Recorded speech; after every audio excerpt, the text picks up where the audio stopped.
Ark-La-Miss News Update. Good afternoon. Thanks for tuning in to NBC News Daily. I'm Sydney Lane with your Midday Ark-La-Miss update.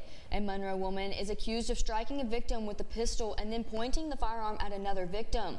On October 19th, Monroe police were dispatched due to a disturbance. Upon arrival, officers made contact with two victims who mentioned that 40-year-old Kakenya Moy allegedly pointed a pistol at victim number 2 and struck victim number 1 in the back of his head with the firearm, causing a laceration.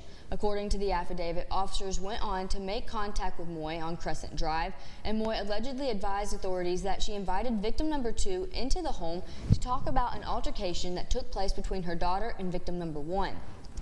Moy mentioned that a fight took place and she went to her bedroom to get a firearm to get the victims out of her residence. Moy was arrested and charged with aggravated assault with a firearm and aggravated battery. One person is dead and another is in jail after a deadly shooting in Jackson Parish. Deputies responded to a call about a shooting on Gansville Road in Jonesboro. They discovered a man whose identity has not been released with a gunshot wound. He was pronounced dead at the hospital. One person who also has not been identified was arrested for involvement in the shooting. We're told the investigation is still ongoing. In education news, the Arkansas Department of Education has released a report showing how much money is going into the education freedom accounts that sends students to private schools. Nearly 4,800 students have one of these education accounts. Each student received about $6,700. However, only 55 of those 4,800 students come from a school with an F rating. The report also shows a majority of the students were already in private schools before applying for the account. The attorney suing the Department of Education believes this is proof the program is not working, but state lawmakers say the accounts are meant to benefit more than the students in public schools. Next year's report will show test scores of participating students, retention rates for the private schools, and parent satisfaction. And another arrest has been made in the homecoming weekend shootings in Jonesboro. Craig Cottenham is booked on charges for second-degree murder and attempted second-degree murder. He's accused of killing Devontre Jackson. Jackson was shot while riding on Highway 167 between Jonesboro and Quitman.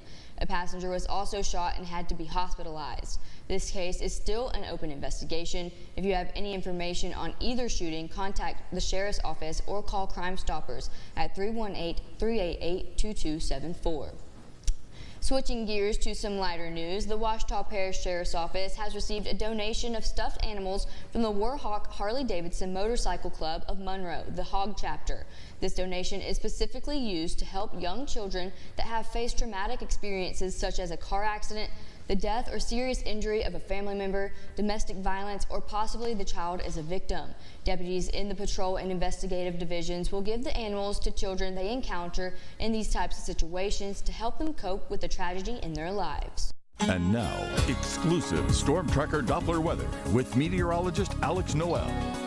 Happy Friday, everyone. Taking a look at our potential daytime highs across the board, we could be seeing potentially record-breaking temperatures, or at least record-meeting temperatures. El Dorado has a record high of 91 degrees, and Monroe has a record of 90 degrees. Now, we're expecting our high temperatures to reach into potentially the upper 80s and briefly pop into the 90s. Will everyone see 90s? No, but it's going to be a definitely above average temperature day across the entire Ark-La-Miss. As far as your overnight lows tonight, temperatures fall all the way back down into the mid-50s, with your winds light and variable. Comparing that to your wind gusts that we've been experiencing over the past 24 to 48 hours, it's going to be quite the change and a lot calmer, which is perfect for your Friday night football plans.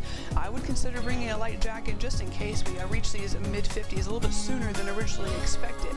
Now, over your next 7 days, it's pretty much a copy and paste forecast. And what I mean by that is above average temperatures each day with plenty of sunshine to spare, and overnight lows a little bit muggy and warm with overnight lows falling into the mid-50s and even the lower 60s. Daytime highs reaching the mid to upper 80s, which will slowly start to fall back into fall-like temperatures, potentially after our next cold front passing through mid to late next week. That being said, that cold front is really the only chance that we have for rainfall within the next 6 to 10 day time frame. So my word of advice is make sure your grass stays watered, drink lots of water yourself, stay cool, and stay hydrated.